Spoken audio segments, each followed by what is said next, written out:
Olá pessoal, meu nome é Jonatas, eu sou discente do curso de Zootecnia da Universidade Federal do Agreste de Pernambuco, a antiga Universidade Federal Rural de Pernambuco, Unidade Acadêmica de Garanhuns.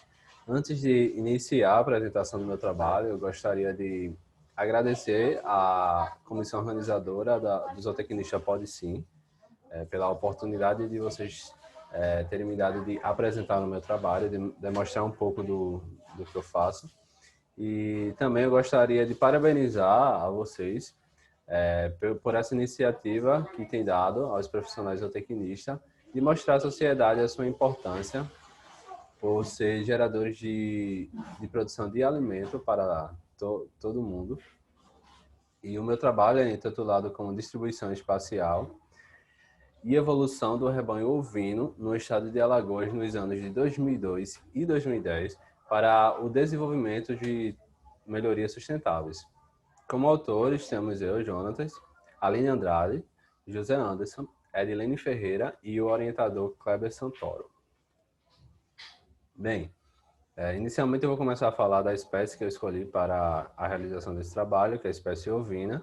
Segundo os dados disponibilizados pelo IBGE 2018, o Brasil ele tinha 18,9 milhões de cabeças, na qual no Nordeste tinha mais de 50%, mais exatamente 66,7% dessa população brasileira estava concentrada no Nordeste, na qual isso representa 12,6 milhões de cabeças.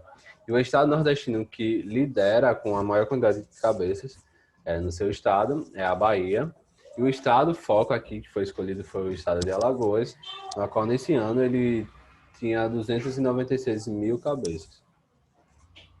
Essa espécie ela tem uma grande importância econômica porque ela gira em torno da produção de carne, então isso gera muito lucro, muita renda para os criadores de caprino na região do Nordeste, produção de leite e produção de lã. As principais raças que eu vou falar aqui hoje é a raça Santa Inês, a Morada Nova, a Somalis brasileira e a Rabo Largo. A Santa Inês, ela é um animal deslanado, então a maioria dos animais que eu vou citar aqui, que estão presentes na região do Nordeste, eles são deslanados.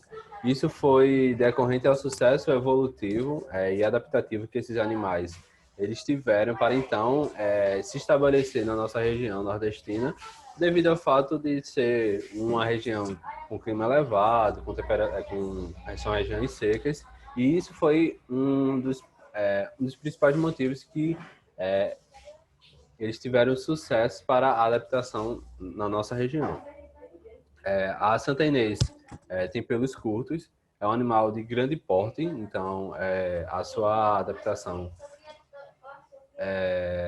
e a sua característica principal são a produção produção de carne. Ela possui uma excelente qualidade de carne e tem um baixo teor de gordura. A Morada Nova também deslanado. A sua pelagem ela vai variar de vermelho a branco. São animais rústicos e a sua principal produção é gerada para a produção de carne e de pele. A Somalis brasileira também é deslanado, o porte dela é médio. A sua pelagem vai variar tanto de branco, várias tonalidades de branco, e com a sua cabeça preta. Então isso é de Chico. O corpo todo aí é branco e apenas a cabeça é preta. E a principal produção é para a produção de carne e pele, são animais rústicos, e tem observado que as fêmeas elas são bastante prolíferas. Já o rabo largo, também é deslandado, o porte desse animal é um porte médio, na qual tem uma característica bastante visível, quando a gente vai observar aqui na imagem, a base da cauda ela é larga e a ponta é feita uma espada. Então, isso é uma característica que a gente consegue visualizar assim que bate o olho no animal. A pelagem ela vai variar de vermelho e branco, aí vai depender das tonalidades do vermelho e do branco. E esse animal, essa raça, ela tem resquícios de lã. Sua produção é voltada para a produção de carne e pele. Todas essas fotos elas foram retiradas da Associação Brasileira de Criadores de Ovino. Então, se você tem interesse de entender mais dessa espécie, dessa criação, a ovinocultura, entre nesse site, ele é bastante interessante. certo? Vai falar de outras raças que eu não citei aqui. E também eles sempre estão divulgando onde está tendo leilão desses ovinos. Bom, eu vou falar um pouco do sistema digestório desses animais. Eu coloquei uma foto de uma vaca, é mais para facilitar o entendimento e como que está dividindo o sistema digestório. Porque tanto de ovino, como de caprino, como de bovino, eles são animais ruminantes, certo? São diferentes daqueles não ruminantes justamente pela divisão que tem o estômago. O estômago dos ruminantes, eles são divididos em rumen, retículo, omaso e abomaso. Já os não ruminantes são um estômago simples, certo? Então vamos entender aqui.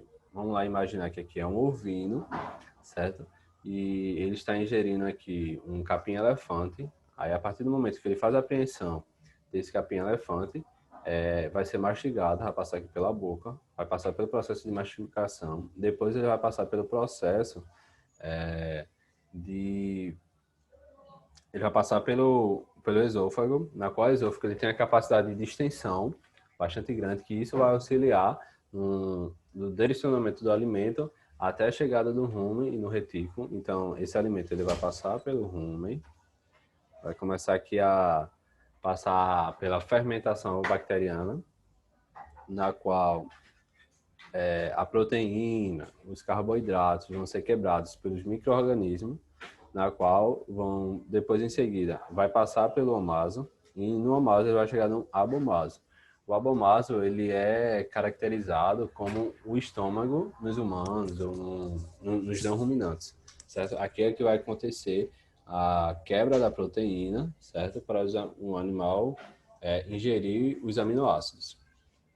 Em seguida, esse alimento ele vai passar pelo intestino delgado, onde o intestino delgado ele vai ser dividido pelo duodeno, pelo jejum e pelo íleo, certo? E em seguida ele vai passar pelo intestino grosso, que é formado pelo seco, pelo colo e pelo reto, certo? No duodeno é que vai ocorrer as absorções de ácido graxo livre, de aminoácidos, de glicose, para então a geração de energia por esses animais. Bom, e falar um pouco do estado que eu escolhi para o estudo, foi o estado de Alagoas. O estado ele tem 102 municípios, e uma quantidade de habitantes de 3.351.543 habitantes. A área territorial desse estado corresponde a 27.843.295 quilômetros quadrados e tem uma densidade de 102,33 habitantes por quilômetro quadrado. É a região um estado que está localizado no litoral brasileiro, tem belas praias, como por exemplo Maragogi, Antunes, ou Maceió. E o conceito de sustentabilidade, que também é muito importante no meu estudo, porque preciso entender como é que está a distribuição desses animais no estado, mas para que eu possa desenvolver técnicas que melhorem a sustentabilidade dessa criação. Então, a sustentabilidade, segundo Romero, ele fala de ecodesenvolvimento aponta para um crescimento econômico eficiente no longo prazo e, ao mesmo tempo, para a melhoria de condições socioeconômicas das populações em conjunto, em paralelo com o respeito pelo meio ambiente. Então, a sustentabilidade ela tem essa preocupação, essa visão de gerar renda, de ajudar socioeconomicamente a população, mas também sem esquecer, mas também não esquecendo o meio ambiente, preservação do meio ambiente, saber explorar de uma maneira eficiente, sem degradar o meio ambiente. Então, o objetivo do meu trabalho foi analisar a distribuição espacial, como está localizada, onde estão as maiores concentrações desse rebanho no estado de Alagoas, isso no ano de 2002 e 2010, para o desenvolvimento de técnicas que que sejam viáveis para a região. E os materiais, os métodos que eu utilizei, o banco de dados que eu retirei foi do sistema do IBGE, do Instituto Brasileiro de Geografia e Estatística. Você entra lá no site do IBGE, procura lá a palavra Sidra. No Sidra você vai ter lá várias abas e você procura a aba de pesquisa pecuária municipal. Aí eu escolhi os anos de 2002 e 2010 Também utilizei um arquivo no formato Shapefile, né, que foi retirado no site Alagoas em Dados e Informação, que me auxiliou na confecção dos dados. Esse site tem bastante informação do estado, então se você quer saber melhor do estado, você entra nesse site, em Alagoas Informações, que você encontra bastante informação. E para que isso ocorresse, pegasse esses dados e confeccionasse seus mapas, eu utilizei o programa estatístico RStudio, a versão 1.3, 1073.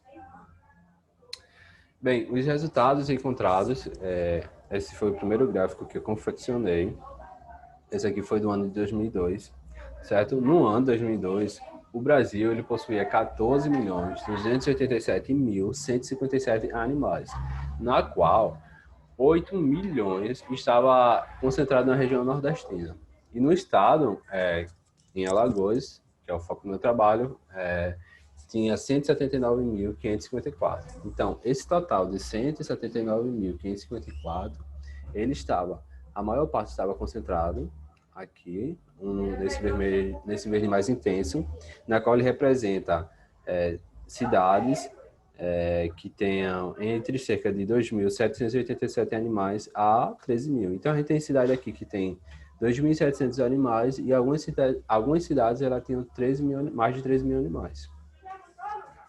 Bem, o estado de Alagoas ele é dividido em três mesorregiões. Eu preferi detalhar em mesorregiões porque fica mais visível e como é que está mais centrada essa produção, essa concentração de animais.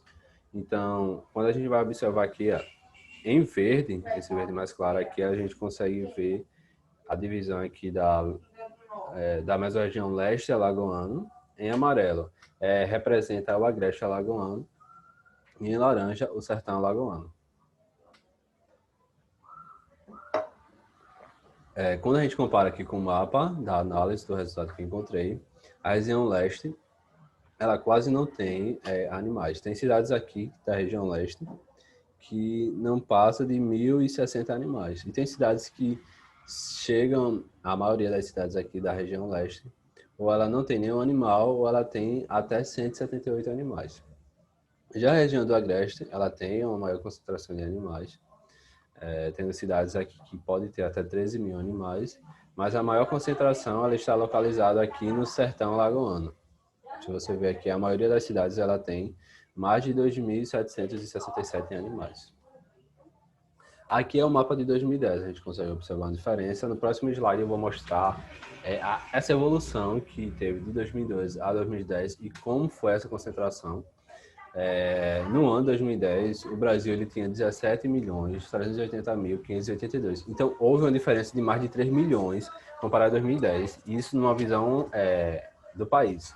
Numa visão no nordeste do país, em 2010 a gente teve um registro aí de 9.857.754 animais. Em Alagoas, em 2010, foi registrado 202.773 animais. Então, quando a gente observa aqui, tinha 180.000 cerca, e aqui tinha mais de 200.000 animais. Então, houve um crescimento aí bastante expressivo. Aqui a gente consegue ver, esse slide aqui melhor, aqui mostrando a divisão das mesorregiões. O agreste, o sertão aqui foi total, aumentou bastante, e é visível que ainda existe uma concentração maior aqui no sertão alagoano, onde aqui a maioria, quase todas as cidades do sertão, tem mais de 2.700, chegam nas cidades que tem mais de 13.000 animais ovinos. O agreste também teve aqui um aumento. E na questão do leste, houve um momento aqui bastante interessante, que aqui a gente vê poucas cidades que têm até 178 animais, ou nenhum. Então, houve um aumento. Nesse slide, a gente aqui consegue ver melhor como foi essa evolução, né? O agreste aqui, o sertão aqui, ele completou, a maioria das cidades passaram para esse aumento de mais de 2.700 animais. E um fato interessante aqui é que o leste, ele também teve um aumento bastante expressivo. Então, a gente consegue ver aqui cidades em 2010 e tiveram um aumento bastante expressivo, passando aqui de cidades que tenham mais de 400 animais até 1060, enquanto que em 2002 a gente não via essas cidades com uma quantidade de animais tão grande assim. Enfim, quando a gente sabe como é que está distribuído e como foi essa evolução dessa distribuição do rebanho, a gente precisa desenvolver técnicas para que essa produção tenha uma alta produtividade, mas também que não esqueça que é necessário ter uma preservação do meio ambiente, que está aí alicerçado o conceito de sustentabilidade. Então, existem alguns trabalhos de Teles, Holanda e Lima, na qual eles fizeram um teste na qual utilizaram subprodutos ou resíduos, né, de pólios filtrícolas para a alimentação desses animais. Esses subprodutos, resíduos desses pólios filtrícolas, eles apresentam um grande risco à contaminação ambiental. Então, é bastante importante que haja um destino certo para esses subprodutos. E como, por exemplo, pode citar aqui o pendúculo de caju, que, segundo os testes que foram realizados, a adição desse resíduo desidratado em até 16% da matéria natural, ela foi positiva, justamente porque com esse resíduo que foi fornecido para esses animais que foram presentes aí no teste, eles aumentou o nível de proteína bruta dessa ração e dessa alimentação, né, e o nível de carboidrato não fibroso. E quando a gente visualiza, a proteína bruta é um dos macronutrientes mais caros que se existe. Então, se a gente consegue aproveitar os resíduos desses pólios frutícolas para alimentação animal, a gente consegue ver uma viabilidade aí, tanto sustentável dessa visão por causar essa contaminação, esse risco de contaminação que tem esses subprodutos, quanto para a importância, para essa viabilidade que tem de fornecer uma proteína bruta para esses animais e de carboidratos fibrosos, que são aqueles carboidratos que têm uma alta digestibilidade. E também, já que aumentou, houve uma redução de fibra em detergente neutro e fibra em detergente ácido, que são aqueles carboidratos que têm uma menor digestão, uma menor digestibilidade, né? Outra técnica sustentável que foi citada por Barroso em 2006 foi a utilização de superprodutos vitivinícolas desidratados, na qual ele fez um experimento, na qual em animais ele fornecia raspa de mandioca e esses subprodutos desidratados de vitivinícola, na qual ele observou que houve um melhor desempenho para aqueles animais que foram alimentados com subprodutos de vitivinícola do que com raspa de mandioca. Então isso aí também é muito importante. Outra questão que é bastante importante é a questão da relação do ambiente pastoril da qual desses animais que estão inseridos. Então vamos pensar aí, precisamos pensar numa utilização de fertilizantes, porque o solo precisa estar com todos os micronutrientes, macronutrientes que a planta exige para poder o desenvolvimento da planta, para que então o animal ele venha consumir. Também devemos pensar numa taxa de lotação adequada. Então todos esses pesquisadores aqui chegaram à conclusão que é necessário a utilização de fertilizantes, caso o solo tenha necessidade, e também pensar na taxa de lotação adequada, ou seja, na quantidade de animais que tem que ter no hectare para poder ter uma produção que seja viável e que seja sustentável. Com isso, a gente tem um solo bastante tem um bom manejo e tem uma taxa de lotação adequada. Houve alterações químicas e morfológicas que proporcionam um crescimento da parte aérea e radicular maior.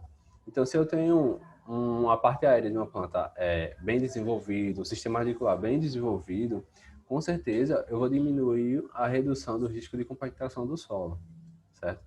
E também vai ter como fator, uma consequência, elevando o teor de carbono no solo, tornando o ambiente pastoril um dreno de carbono atmosférico. Então, se eu tenho uma planta bastante desenvolvida, com um sistema radicular bem desenvolvido, bem manejado no solo, essa planta ela vai conseguir absorver mais CO2 para a geração de energia dela própria. Com isso, ela vai crescer mais. Com isso, vai ter menos CO2 atmosférico, que é um dos causadores do efeito estufa. e que vai proporcionar um desenvolvimento bastante expressivo dessa planta, fazendo com que o animal ele ingira essa planta para a sua alimentação.